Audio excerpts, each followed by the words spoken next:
continuer la série de vidéos que nous avons faites sur l'étude des circuits RLC. Donc aujourd'hui, on va se concentrer sur la réponse temporelle, c'est-à-dire commencer à donner une signification aux solutions qui ont été établies dans les vidéos précédentes.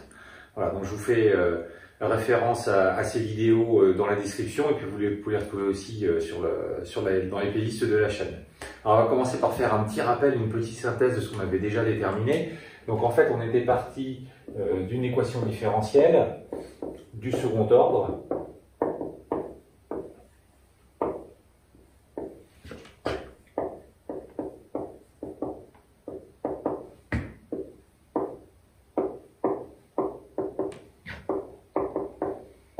Avec second ordre, d'accord? Donc on avait obtenu ça, et puis de là, en fait, on en avait déterminé un polynôme caractéristique.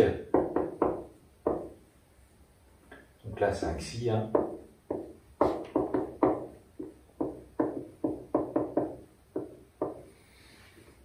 Et à partir de là, donc du coup, on avait, pardon, ici c'est égal à 0, puisqu'en fait, ce polynôme caractéristique sert à déterminer les solutions de l'équation homogène.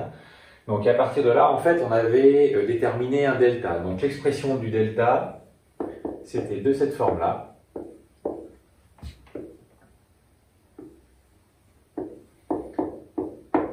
Et à partir de là, en fait, on avait eu trois formats de solutions qui correspondaient au signe du delta. Le signe du delta, vous voyez, étant complètement conditionné par l'expression ici que l'on a du xi au carré. D'accord? Je vous rappelle aussi qu'on avait défini le xi qui était égal à 1 sur 2q. Parce qu'en fait, dans la littérature, vous pouvez trouver soit le facteur d'amortissement xi, soit le facteur de qualité q. Et la relation qui existe entre les deux, elle est là. C'est xi qui est égal à 1 sur 2q. Donc ça, c'est important parce que dans les conditions que je vais rappeler, je ferai le parallèle entre le xi et le facteur de qualité q pour voir justement la correspondance. Une fois qu'on aura fait ça, on pourra ensuite se concentrer sur chacun des régimes. Alors on va faire un petit rappel justement des formats de solutions qu'on avait en fonction du signe delta. Le signe delta, il dépend de xi ou du facteur de qualité q. D'accord? Donc je vais commencer par le delta négatif. Le delta négatif, ça revient à avoir un xi qui est inférieur à 1 ou un q qui est supérieur à 1,5.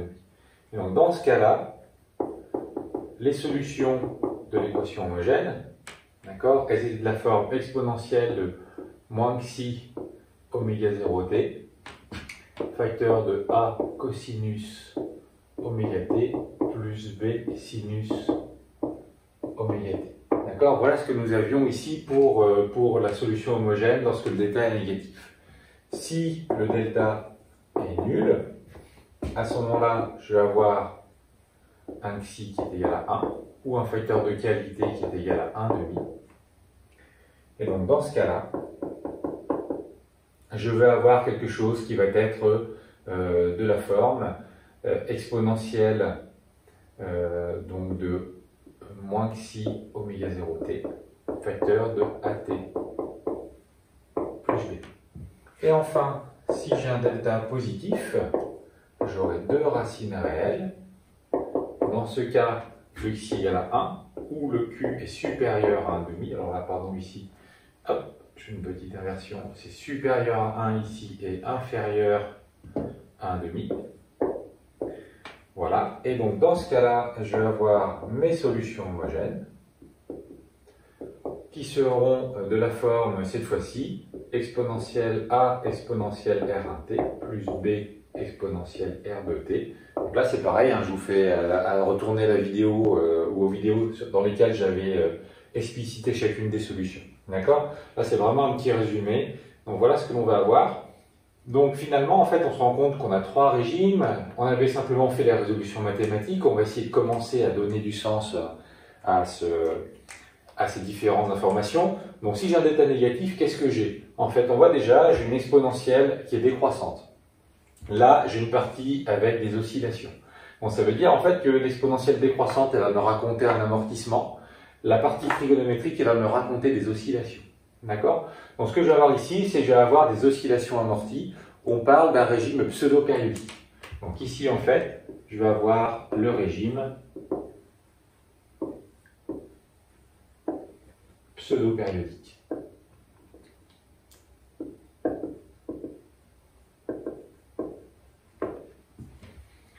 Si par contre le delta est positif, c'est pareil, j'ai une partie linéaire qui est là, par contre j'ai toujours mon exponentielle qui est décroissante.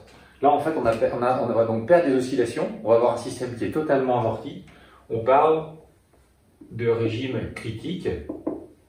Alors pourquoi est-ce que l'on parle de régime critique lorsque le xi est égal à 1? Parce qu'on a la transition entre le régime pseudo-périodique et le régime suivant.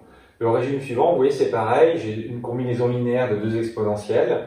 Les racines R1 et R2 sont négatives, j'aurai aussi un amortissement, d'accord? Et ce régime, lui, par contre, s'appelle le régime apériodique. Donc, voilà.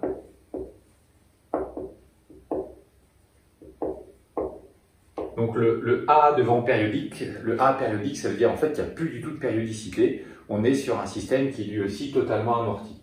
Donc voilà en fait pour ces trois types de régimes que l'on va maintenant présenter un peu plus en détail d'un point de vue graphique. On va voir qu'ici finalement l'analyse est plutôt qualitative puisqu'on a les expressions des différentes fonctions.